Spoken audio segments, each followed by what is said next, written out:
Sabaw pa lang po. Panalong panalo na. Hmm?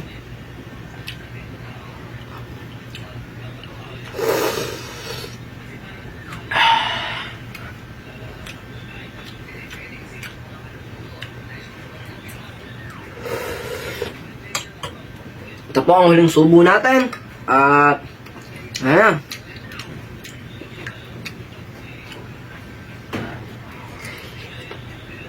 Mayayari na nga po pala yung video. Salamat sa panonood mo. Sana enjoy ka. Hindi ko na sayang yung load mo. Wait lang po. Kakain muna ako.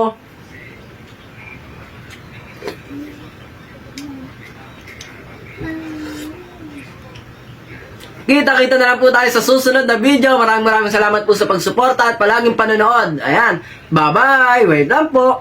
Kakain ulit tayo. Ayan.